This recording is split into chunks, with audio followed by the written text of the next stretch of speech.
So good morning or good night, depending on where you are in the world, and welcome to another interview of the Shield Dude on a Couch.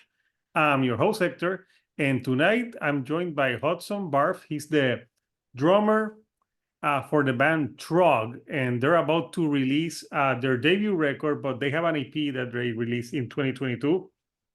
So Hudson, how are you tonight? I'm doing great. Just got home from work, showered up, and yeah, I'm excited to be here.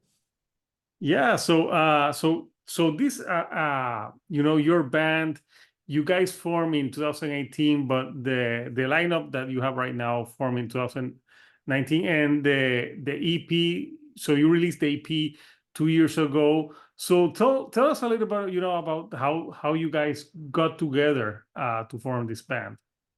Sure. Yeah. The band formed in 2019, and then this version came in 2021. So the three of us formed in 2019. I went to kindergarten with Dan, who plays guitar and bass. So we've grown up, our whole lives together. We grew up in the same town. And the vocalist is actually my cousin, is Okay. Pete. So and he's what's he? He's 37 and I'm 24. So he's 13 years older than me. So he was like in the New Jersey hardcore and metal scene for a while I was still like a child. And so he kind of, when I was a very little kid, I liked Metallica and everything. I still do, obviously. But he pointed me in the more heavy direction, and I just kept eating it up. So Dan and I recorded a bunch of music when we were in high school together, and we always like jamming together.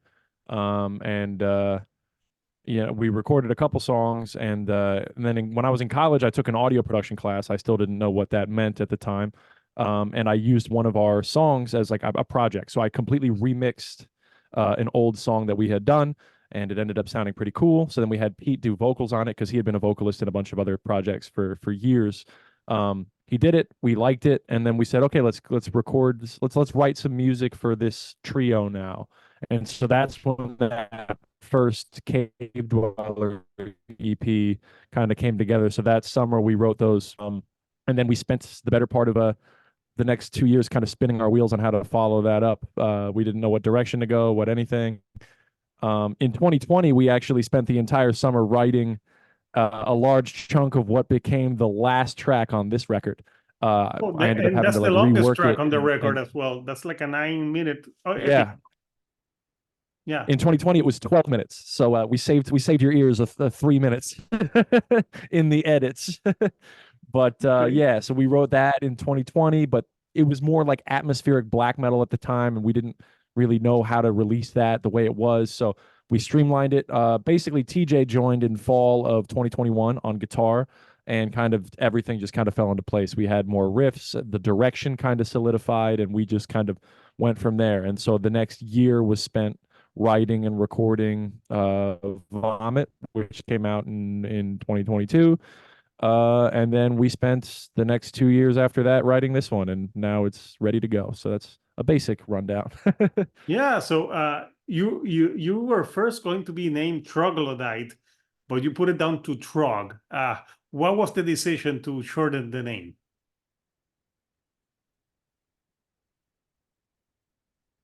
So yeah, it was originally Troglorot. Troglodyte was Troglodite. taken by a very, very, very talented death metal band. Yeah. Oh, Troglodite. So we wanted to do something. The first. Oh, sorry. I think it was a lag. Yeah. Sorry, am I caught up? I think we're good. Can you hear me? Yeah, we're good. We're good. Awesome. Yeah, so the first EP, the first song we wrote was The Belch of the Cave Dweller. So we wanted it, and it was kind of like a slower, like, you know, doom songs. We wanted to go for that cavernous vibe in the beginning. So we figured, Cave Dweller was the name of the EP. Troglodyte is a caveman, so we wanted to combine that with rot. So we said Troglorot. That's what our band was called. You knew what a trog anyway. So we kind of just said, fuck it, make it 4 letters. And then when we went to make the logo, we were just like, make them big, readable letters. That way nobody's going to fuck this up. and that's kind of what we went with. Awesome. And for this one, you worked on the mixing of this record because I was reading. So So you mixed that other song when you had the EP. Mm-hmm. So when it came to this one, how did you decide that you wanted to mix the whole record? So yeah, so I've done the production for everything we've done so far, from that first EP all the way through now. So it's just been, and it's mainly been because we can't really afford studio time. So, and I was getting, I'm an audio engineer. I do, so I went to recording school in Nashville, and I do recording for like session work and stuff like that. I've worked in a bunch of studios in New York City and stuff. So it's kind of just been like a progression. So I hope at least people hear that it's sounding better as the years go on. I think it sounds better. But this time, yeah, I think we had a lot of really good equipment, and we made the best of what we had. But the whole thing was recorded in my parents' basement. The whole thing. We converted a storage room into a studio for a couple months and did the whole thing ourselves. But yeah, it's mainly just to save money. Yeah. So We can't afford studio time. No, but so we do it when you're producing and telling your other bandmates what to do, like how much do you enjoy that process of producing? I love it. I'm glad you used the word producing, because it is different. Studios, they have kind of, producing is more of a creative input kind of thing, and engineering is kind of just you press the space bar and you kind of do edits and stuff. And I think over the years, I've been able to take on a bit more of a producer role, and I think the guys trust me a little bit to do that, just because they know that I know what takes I'm going to be able to edit well, or what takes I'm going to be able to make sound better in the mix or whatnot. But I love it. I love the process of pushing people and finally getting that take, or maybe sometimes when to ease off and let them just do their thing and let the magic happen or whatever. I'm lucky that I've grown up with Dan. Him and I are like on a DNA level are like identical at this point. So he doesn't need to, like, I will just cut him off in the middle of the take and he'll just be like, "Oh, was that bad?" I'll be like, "Yeah, we can do it again." He'll be like, "Okay, cool." There's no ego. There's no nothing. There's like, he's just like a trooper, and him and I are like always on the same page. And he'll do the same thing, back when he used to engineer my drums. Now I do it myself, but he would do the same thing. He just cut it off. Oh, it wasn't good. Okay. That's great. And then with vocals and other guitars and stuff like that, it's just really fun to kind of follow that process to where it goes. I love every part of that. Yeah, and on this record, you guys try to explore not only death metal but bringing some other elements like black metal. When you were working on this record, like, how did you feel like you could take like any different direction in the songs with this band? Like what? Like, just not to be like death metal, but to have like different elements to the music. Sure. Yeah. We always try to keep it like death metal framework, like stay death metal most of the time, as to not get lost, because I think that's something we really struggled with when we were trying to write Vomit, is we went in so many directions that we kind of paralyzed ourselves. So just keep within the death metal framework, but we all are nerds about all different kinds of heavy metal, and we really like to play stuff that's outside of death metal. So whenever we can, or whenever we think it fits, we'll throw something in here, something in there, as long as it serves the song.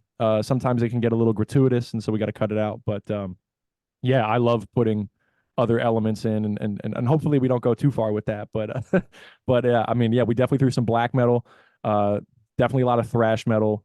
I love guitar harmonies. Thrash. Yeah.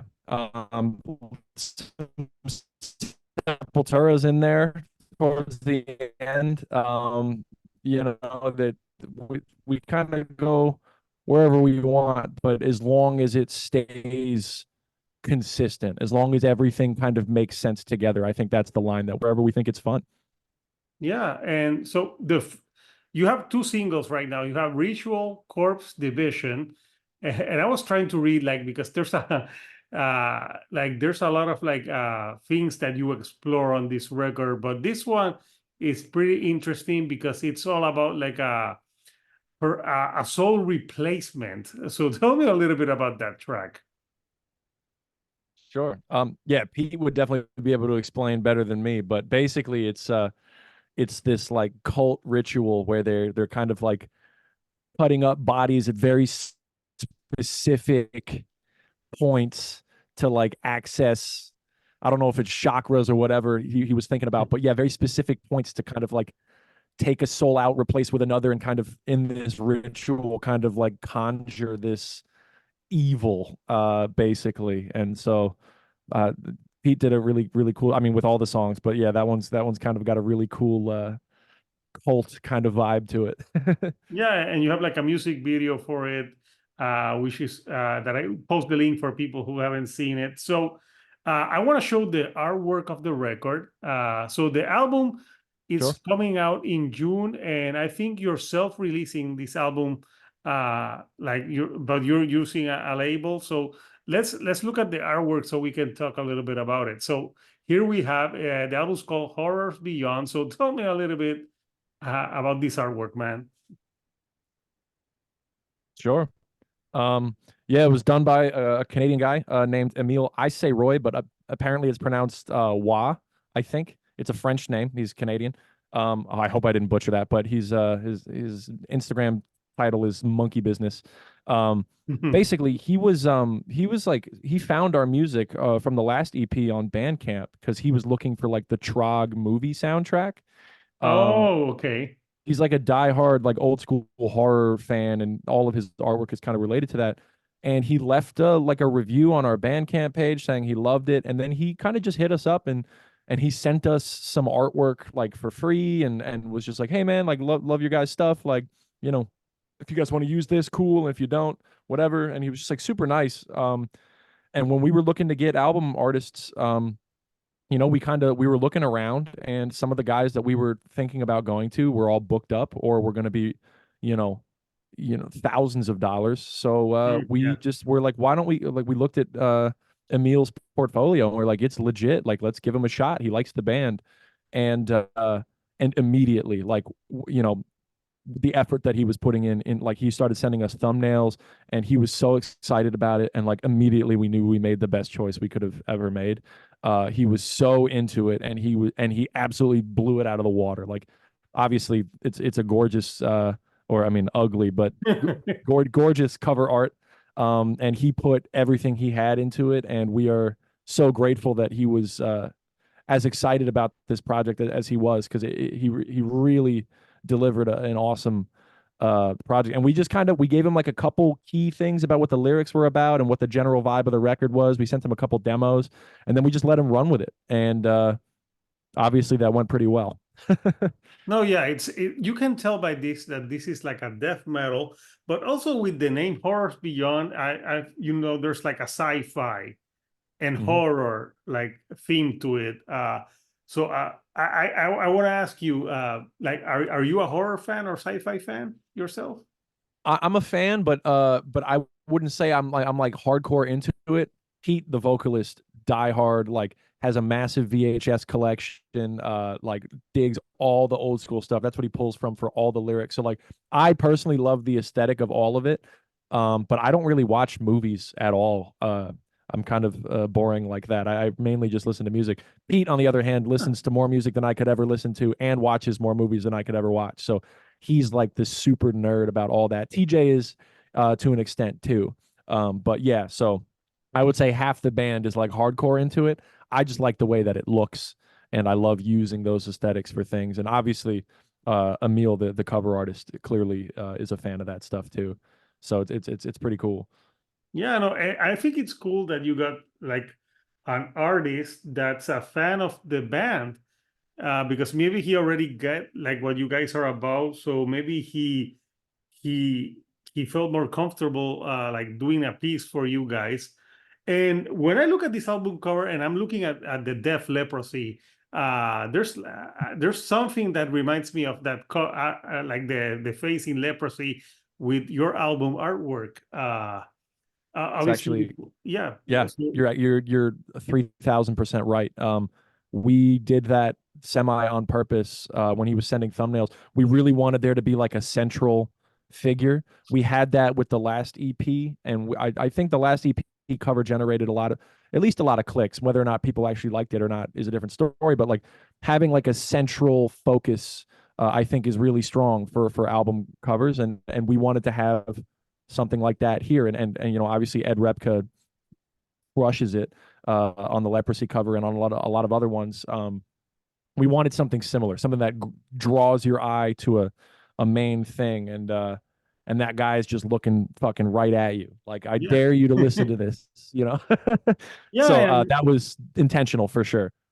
Yeah, and when you think about it, with people being bombarded with so much music right now, I think having a cover artwork that stands out draws people in, because back in the day, I remember when people like I remember buying albums just because the artwork looked cool. Yeah. And sometimes, usually, if they had cool artwork, the music was cool. It was almost not the case, but right now there's so much music that, especially for death metal, you gotta put an album cover that stands out, and people will like, hey, I gotta look at that twice, and maybe they'll like the artwork, and then like the artwork is like the face of like what, like before you listen to a song, if you like the artwork, you'll probably listen to the music. Yeah, So totally. so Yeah. I know that you have a second single called The Void, and for that one you have a guest vocalist on that one. Yeah. Uh, for The Void, I forgot the name of the guest vocalist right now, but yeah, that was a pretty cool track. So tell me a little bit about that one and about having a guest vocalist for that one. Sure. So the guest vocalist is Will from Reeking Aura. So you've talked to him actually. Oh yeah, yes, I talked to Will. Yeah. So I mean, obviously, I play in a band with him. And I love. He loves I think. plants. Oh yeah. I think what I originally wrote that like guitar harmony section. That was a section that was supposed to be on a track that was on the EP that we cut out because it didn't fit. But I always envisioned that track having this really kind of like massive kind of like, I don't know, just a sense of scale about it. And one thing that Will does really, really well is like these really low gurgles over, like, back when he was, still an Artificial Brain, but when he does it with Reeking Aura and everything, like, he just brings such a sense of atmosphere to what he does, especially when the guitars are playing like harmonies or, really kind of delicate melodies. He's just kind of like frog gurgling under all of it. And it just really paints this huge picture. And I really I really wanted to get him on that section in particular when I was writing that part of the song. And I'm very happy that he said yes. We were on tour. Reeking Aura was on tour at the time when that song was kind of coming together, and I showed him a demo, and he said he'd be down. And from that point forward, I was just like so excited that it was like it turned out just as I imagined. Like I was so excited that he was on it, and it just really, like, it took the atmosphere to the next level in my opinion. No, yeah, and yeah, I think the guest vocals also help. But I like the ending track, because first of all, all the other tracks are like 3.5 minutes, and then you have this epic album closer with Ontological Shock. And and you said that it was 12 minutes. Like what had those extra 3 minutes that you took off? So originally this song it had a lot more like boring, stagnant sections originally that we kind of made a little spicier. Okay. But the last 3 minutes of the track originally, it kind of, so after the big part right before the outro, as it is now, the wah na na no, after that was just like 2 minute long, almost like hardcore breakdown that was really boring. And then after that, there was like 3 minutes of like really pretty atmospheric black metal that I love, but did not fit whatsoever. And so we just basically crunched the song down a little bit and made it a lot more death metal and made it a lot more exciting, a couple more switch ups and stuff. But the main like melodies and a lot of the riffs, or at least versions of riffs, are from the original that we made in 2020. And my favorite part of the whole thing, the whole process of making that song, is in the melodic doom section towards the end, like in that kind of open part right after the black metal part. I don't know if you know the part that I'm talking about, but that part there where it kind of slows down, the guitar leads there are the guitar leads from the 2020 version. But the Oh, you 2020 just version placed was them in a recorded. different area. They were originally recorded in C, and so we had to drop them a half step to fit B here, but we kept the same tempo and everything. We had tracked new leads for this record, and I just didn't feel like they were expressive enough. So I was like, you know what? Let me dig into the old session and see if I can make this work. And I dropped them in, and it was like I was right back. Like that was the magic. That's what I was feeling all like 3 years ago. That was like the everything kind of just came together. And so I love that a piece of that song, arguably, that section is the reason we held on to that song for so long, because we really, really thought it was a really strong melodic section. I'm glad that a piece of that made it onto the record untouched. Like that was before TJ joined the band. That was just me and Dan in a basement in 2020 recording, and it was I'm really glad that kind of survived 4 years. So yeah, maybe that's good that you went back and could save that and maybe you reused it and maybe listen to it like 4 years later. Like, hey, maybe you felt like maybe it wasn't that great, and you listen to it 4 years later and like, yeah, this makes sense in this part, and yeah, Yeah. it makes for an epic album closer. So for you in this, like you being the drummer, for you growing up, like which drummers like influence your style? Ooh. I can name a lot, but my favorite drummer ever is Mario from Gojira. Oh, Um, he's and great. Yeah. I think if you listen back to this record with Mario in mind, you'll be like, oh, he ripped him off here, and he ripped him off here, and he ripped him off here. You'll start to notice No, you all you of the. you need to say that he influenced you. He influenced me a lot. Chris Adler from Lamb of God as well. Um, I like Kevin Talley from Dying Fetus a whole lot as well. Just really groovy death metal, really creative cymbal work. Another one is Dark Side from Migwa, the black metal band. His like cymbal accents during blast sections are brilliant. Um, and then just a slew of a million other amazing death metal drummers that I've listened to for years. I love Death, I love Cannibal Corpse, I love Morbid Angel, all that stuff. But I think those four guys are probably the top as far as like specific influence on me. Oh yeah, the Gojira drummer, that band is amazing. So Uh, good. so yeah, it's a good influence to have. So in this record for you producing and with the songs, was there like a song on the record that proved like more difficult to work on that you like gave the band like, okay, this one's a bit hard, maybe musically or like arrangements? Yeah, so the I think the first song that was like put together the most ended up being the last one to get finalized, and that was the title track. TJ wrote 95% of that song, like all the riffs, everything. Um, and we just couldn't figure out. So in the chorus, that chorus went through so many iterations. And we didn't really know how to do it. It was originally a little more like hardcore-esque. And one day, it went through a million versions, and one day I kind of just was sitting there and playing with it and kind of took it in like a slightly more black metal direction towards the end of the chorus, and the melodies kind of just really worked well, and they built tension well, and that was the final. And when that clicked, it was done. But that song was done a long time ago, and we're like, we just need to figure out this chorus. We just need to figure out this chorus, and then it was like the last thing to kind of come together. Everything else was kind of good. The song that was the biggest pain in the ass didn't make the record. I think I have 35 or 40 versions of some song that we just were like, fuck it, it's not working. Put it in the trash. The riffs of that will be used at some point in the future, but Maybe it'll be for the next record. yeah, but that one was it was literally called the Toilet Song. That was the demo name, and it belongs in the Toilet toilet, song. and that's where it is now. Well, yeah, there's always, and the one you were saying that the chorus was like for death metal. Do you think like death metal needs the choruses? Do they need to be catchy or do they need to be more brutal, or can they be both? I think it depends.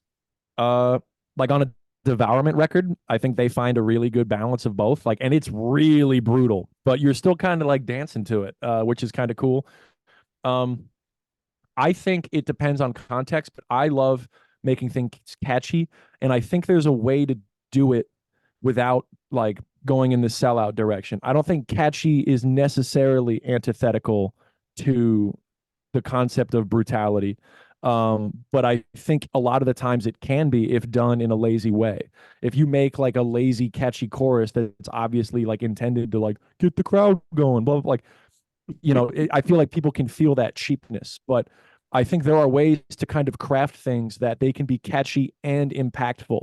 And we really tried to make as many hooks on this record as possible. I mean, I think every song has, at least to us, some kind of like key memorable moment. And Horrors Beyond, the title track, is the only, I guess Eviscerate kind of counts as a chorus, but I wouldn't necessarily. Horrors Beyond is the only like dedicated chorus on the record. So we wanted to make sure that it was catchy and strong and melodic and whatever, but not arena rock-esque, No. if that makes sense. Brutally catchy. Yes. Like, I think a band that does that, I would say Cannibal Corpse. Mm-hmm. I think they write brutally catchy because they're catchy, but they're brutal. Because then you have a band like last year, I remember Death Clock, when it's like Mm-hmm. catchy, but it's kind of like corny. Yeah. Like in a way, like you can tell, like, yeah, it's too corny, but it's a cartoon. So I think that makes sense. So yeah, but you what you're saying is like you want to be catchy, but in a way that doesn't compromise the brutality, or it Yeah. doesn't seem like it's like, oh, you're just trying to get people to chant along, Yeah. and in that respect. So yeah, I wouldn't say that listening to this record, I felt that that way, like a catchy. That's that way. There's a lot of brutality in this record, but I also felt elements of thrash metal on some of the songs and some of the riffing, and not like straight death metal all the time. And I think that makes it. I don't know for you, but maybe that because if it's like old school death metal, the way it can get repetitive. So it's Yes. good that you can incorporate other styles into the mix. So yeah, it's interesting. So you guys where can people pre-order the record? On our Bandcamp page, we've got the pre-orders up. We actually just got CDs in Yeah, I a heard couple days it's gonna ago. be CD. It's gonna be Got out one on right June the here. 28th. Yeah, I don't know You're if that's gonna probably do possible to a see. cassette through Frozen Screams imprint. Uh, Yes. yeah, I'm baffled that bands are doing cassettes again, but apparently people want the cassettes. Yeah. I think especially with Frozen Screams, the guy who runs that, his name is Johnny. He does he's so passionate about it, and he really has like the aesthetics dialed in. I think that's what people are drawn to, maybe more so than the medium of a cassette. It's the entire, like, he really makes it a product worth owning, in my opinion. Like, everything is so meticulously laid out, and the colors pop, and the layouts are cool, and he's always including like little extra like he just did a coloring book, for example. Like he's always doing like Okay. a coloring book with like all the artwork for bands that he's released over the years, and like, so he's like so in on like making really cool shit, that like niche stuff. And I think that experience is what draws people to cassette. Would I buy some random cassette that wasn't laid out well just because I wanted the tunes? No, I'd buy a CD for that. But if there was something special about the cassette, that was like, you couldn't find anywhere else, then yeah, I'd buy it. I have a cassette player. So I think that's kind of what he delivers. And I think he's doing a great job with all of his releases on that front. Yeah, no, interesting. So you guys, once you put out the album that is gonna be out in a month, are you gonna have some shows, like an album release party? Yeah. So we've actually never played live before. Oh, okay. Yeah, it's pretty crazy. I played with TJ a few times. TJ's filled in for Reeking Aura. TJ actually just recently, like as of this week, joined Reeking Aura as the full-time bassist. So now half of this band is now in that band, which is kind of cool. But yeah, so I played with TJ a bunch, but Dan, he lives in Ohio right now. He works for Honda. He works on cars out there. So he's not around. And Pete, he's a bit older. He's got a couple kids, so he's kind of hard to schedule down. But we're really excited about this record, and so we're definitely playing in New Jersey in October at a festival called Spooky Fest. It's at a place called the Meat Locker. It's actually where we took our band photos. It's like a pretty famous like underground Oh Jersey. yeah, the photos look like a Dexter stuff. Like you. Yeah. Yeah. So we're playing there. We're probably going to get a few shows in the fall. Probably mostly local, but we'll see. But yeah, playing live is definitely on the table. We've got a live guy playing bass for us because Dan played guitar and bass on the record, so we needed another bassist. But yeah, the plan is to play some shows, and when Dan goes back out to Ohio, if he can't make one, we'll try to make it work with maybe another fill-in guitarist or something. But the plan is definitely to get as many shows in as we can going forward because it's been we write a lot of these songs with the live aspect in mind, Yeah, of and we've course. never fucking played live. So we definitely have to change that and start playing a lot more frequently. And I think we will. Yeah, because I know there's some bands that actually there's musicians that prefer to like just be like a studio band and just release records. But Dark Throne. I don't know. I think the fun part is also playing them. Yeah. Yeah. Like, and people, if you don't play them live, I don't think, I think if you play them live, more people will buy the music too. As well. I don't know. That's my thinking, because if like you don't play live, less people will talk about the band, in Yeah. my opinion. Right. So I yeah. totally agree. Yeah, so Yeah. we're almost at the middle of the year. Like, usually at this time of the year, I do like what albums are like right now are you really listening to? So for you, like, do you have like current stuff that's come out this year that you're really into? Yes. The new Witch Vomit record I am in love with and I cannot stop listening to. It's just old school death metal, but with this black metal flair on it that I I got just the I love. promo for that as well. Yeah, so good. I've listened to that record probably more than any other record this year so far. Um, as of ones I've been spinning recently, the Von well, no, what is it? It's the Onas Brecklikin Colton, the guy from Chile. Really, Mhm. really good.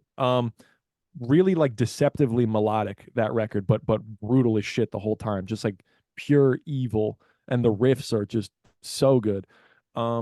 What else has come out so far this year? I know the new Necrod is out. I like that one a good bit. Oh, Um, I talk with the band. oh really? Yeah, I talk with them. Nice. Yeah, cool guys. Yeah.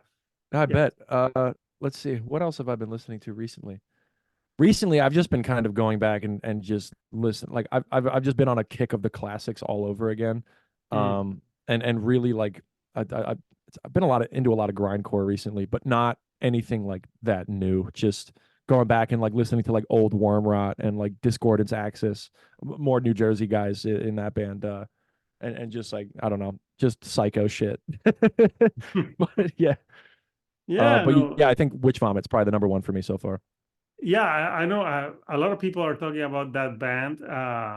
I couldn't get them on the couch. They weren't doing interviews, but yeah, I remember, and it came out, I think, uh, was it on Metal Blade Records? I think it was on Metal Blade Records. I'm not sure. I think they're $20 spin, if I'm not No, mistaken. 20 bucks Spain. You are Yeah. correct. It's on 20 bucks Spain. But yeah, it's you get what, with that name, you get what you know. It's exactly what you think, because it's, yeah, death metal with the black metal like type of vocals. So yeah. Yeah. So cool. So yeah, I always like to talk to musicians to see what they're listening to. Sometimes I talk to people, they're like, I don't listen to anything. What about you? What is what's been really killing it for you Well, recently? well, I like a lot of like, well, I'm wearing a Foo Fighter shirt, so I listen to like different type of things, but so I've been like, I'm enjoying the new Pearl Jam. I know Okay. it's different, but heavier stuff. The new Dune album, which is more like prog, like heavy Okay. prog, that one's has been really good. I've been listening to a lot of stuff, but also I've been listening to like alternative bands. Like there's a band called Corsair that I enjoy. That Okay. it's like a Fries type of sound, like alternative rock. I listen to pop punk. I listen to like all type of stuff. Like, but at the top of my mind right now, the new Knock Loose is Okay. one Yeah. that before that album, I actually didn't like the band. I thought they were like kind of overhyped and overrated, but I actually enjoyed that album, and I felt like, oh, okay, yeah, this is kind of cool. This is kind of different, but yeah, there's I think there's just too much stuff going out, going Always. that sometimes a lot of stuff can be lost in the mix. But I enjoy like this like shoegaze like band. Well, it's like shoegaze and alternative band called Soft Cult, which is two women singing, and it's Oh well. really really cool. So yeah, that's basically what I've been listening to like the most this year. I'm trying to remember anything else, but out of the top of my head, that's like basically what I've been listening to the most. But no, oh yeah, the new Isang album also, that one's great. And Okay. I like the last for a Cowboy album, uh, Gotcha. especially with the bass. So yeah, as you can see, I have like pretty varied taste, like That's awesome though. That's really cool. a little bit of everything. So, but yeah, no, and oh, and the other one I would mention, the new High on Fire. That's a I got to great. check that out. I do have to check that out, and I got to check out the Knock Loose. I actually heard you saying that is going to make me listen to it now. I've been putting it off, but I have also never really been a fan of them. But I heard that this one kind of got like pretty extreme and pretty experimental by their standards. So I'm definitely excited to check that out, and I will now that you've mentioned it. Yeah, I was like, because I listened to their ones. I'm like, I thought they were just run of the mill, like metalcore with hardcore. I didn't see anything special, but this one, I'm like, okay, yeah, this one's cool. So, Hudson, I want to thank you, for taking some time of your night Yeah. chatting with me about music, about obviously the band. So, what would you like to say to the people that maybe haven't listened to the band, to like explain to like why they should listen to Trog? Mm. Interesting. I gotta sell ourselves. Let's see. Yeah, you can say, because I've always liked to eat. Yeah. What is an answer that nobody has given to this question before? It's going to be hard to find one. I think. Oh, I'm gonna say one that people have probably said before, but I do mean it. I think fans of most kinds of heavy metal will be able to find something that they like on this album. People who are primarily black metal fans, people who are primarily death metal fans. I mean, I think there's a lot of like just regular classic heavy and thrash metal influence, at least in the song structures and in some of the melodies. I think there's a little piece of something for everybody in it. I think our songwriting is pretty strong. I at least I hope people think so, because we feel it is. I think this is a good album. Maybe people who don't necessarily listen to death metal often or whatever. I think we are capable of somewhat holding your hand into some parts of the genre, and then punching you in the face as soon as you get in. So That's a good explanation. We'll hold your hand and then we'll kick your ass. yeah, that's my best attempt at selling our record. Yeah, no, it's a cool record, and if you like death metal with thrash metal, I think it's cool. And I think there's like it's not a concept record, but there's like a themes that go into each other on the songs, and it's 34 minutes. Like it goes by quickly. But I think like the last song of the record, that is longer, gives the fans know like what you're going to go, because I've always heard that usually in the last song of a record, bands give you hints of what they want to do in the next record. I never know if that's true. I'm like, oh, that kind of makes sense. And usually in the first song for the next record, it sounds like the last record, so you ease them into the new record. I wish that were the case for And Justice for All Into the Black album. But Dyer's Eve into Enter Sandman was a pretty big drop off. I actually love the Black album. That was me too. Yeah, obviously it doesn't sound anything like that, but it's a great record. But yeah, that makes sense. Well, if you think about it, yeah, from Reload to Saint Anger, it sounds nothing alike. Fixer into Frantic. That would be that change there. I love Fixer too. I mean, I love Frantic as well, but Fixer is what a great song that nobody knows about. I know about that. Yeah, I think when it comes to Metallica, though I think Load and Reload get a lot of like unwarranted shit. Maybe there's some. I think my what I think with this album is that there's some filler on both albums. If you took away some songs and you only made one album, I think it's a great record. I like Load more than Reload. I have the exact same opinion as you do. Yep. Yeah. I have Just the take a exact few songs same. out and there you Like, go.